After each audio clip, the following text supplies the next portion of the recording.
Think about who you were 5 years ago, the way you talked, the things you found funny, the person you thought you'd never become. Now look at who you are today. Different job, maybe, different friends, different opinions on things you used to argue about at 2 a.m. You call this growth. You call this becoming yourself. But what if there was never a yourself to become? What if the person you think is the real you is just whoever happened to be standing in the room a moment ago? That question sounds unsettling. It should, because the science behind it is stranger than most people are ready for. Here's what you were taught. Somewhere inside you, there's a fixed set of traits: introverted or extroverted, anxious or calm, kind or ruthless. A personality test gave you 4 letters or 5 numbers, and you carried that label around like a passport. It told you who you are. But in 1968, a psychologist named Walter Mischel published a study that quietly broke this idea apart. He looked at decades of personality research and found something uncomfortable. People's behavior barely predicted itself from one situation to the next. A person who was honest in one context would lie without hesitation in another. Someone calm at work would fall apart at home. The correlation between traits and actual behavior was so low that Mischel called it a crisis for the entire field. This became known as the person-situation debate, and it never really ended. It just went underground. Because here's the uncomfortable truth. You are not one person. You are a different person in front of your boss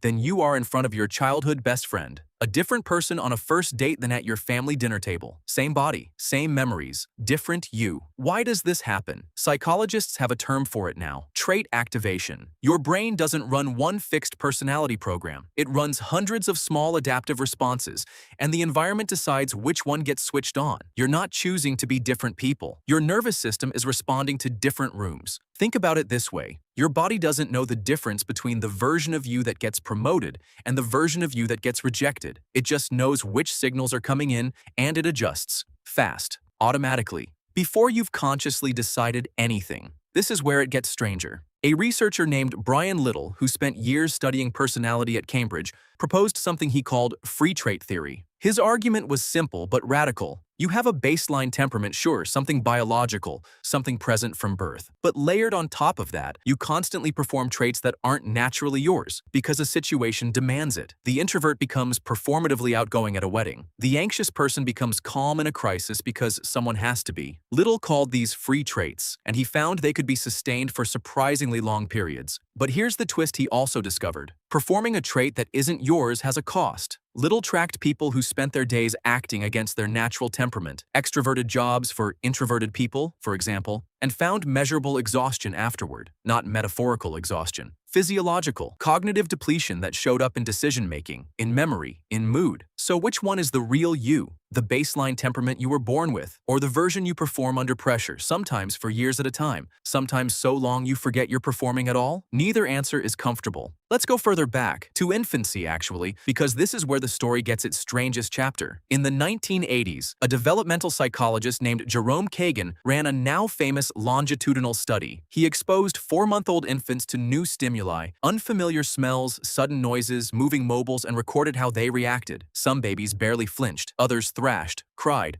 arched their backs in distress. Kagan called the reactive ones high-reactive infants. Then he waited years. He followed these same children into adolescence and adulthood. What he found was remarkable. The high-reactive babies were significantly more likely to grow into anxious, inhibited teenagers. Something in their nervous system, present before language, before memory, before any sense of self existed, was already shaping who they would become decades later. This suggests something deeply strange about identity. Your personality might not start with you at all. It might start with a nervous system reacting to a moving toy before you had any concept of I. So which is it? Are you the product of a nervous system wired before you could think, or are you the sum of every room you've adapted to since? The honest answer, according to most modern personality researchers, is both and neither at the same time. Here's a way to picture it. Imagine your personality isn't a fixed object, like a stone you carry around. Imagine it's more like weather. There's a climate, a general pattern shaped by your biology and your early environment. But there's also weather on any given day, shaped by who's around you, what they expect from you, what room you just walked into. You are not lying when you say, "That's not like me," after doing something out of character. You're just forgetting that the version of you saying that sentence is also a temporary weather pattern,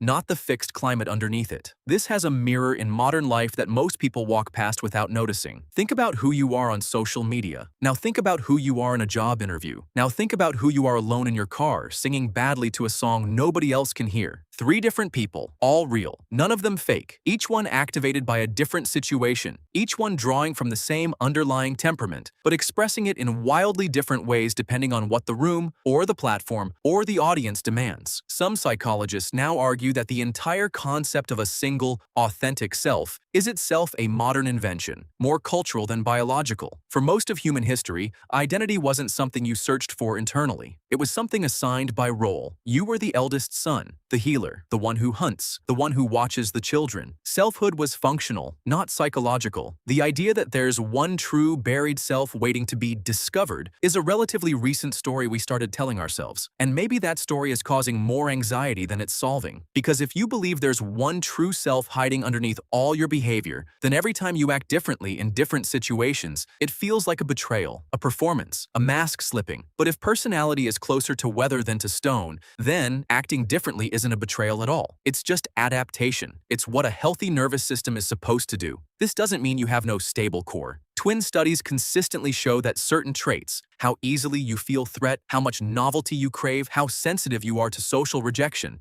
have a real genetic component that shows up shockingly early and stays remarkably consistent across a lifetime. Kagan's high-reactive infants proved that. There is a climate, it's real, it's biological, it's yours, but the climate is not the whole forecast. There's one more piece of evidence worth sitting with. Personality researchers Robert McCrae and Paul Costa spent years tracking adults across decades using the Big 5 model, the 5 broad traits that show up again and again in personality science. What they found was a strange kind of stability, but not the kind most people expect. The traits themselves stayed fairly consistent on average, but the daily expression of those traits, how loud they showed up, how they interacted with stress, how they shifted with age, kept moving the entire time. Stability at the level of tendency, constant motion at the level of moment-to-moment behavior. Put simply, the climate barely changes, the weather never stops. Now think about how this plays out somewhere you visit every day without noticing the experiment happening to you. Every platform you scroll through is quietly running its own version of Mischel's old question. Which version of you shows up depends entirely on which app is open. The version of you commenting on a political post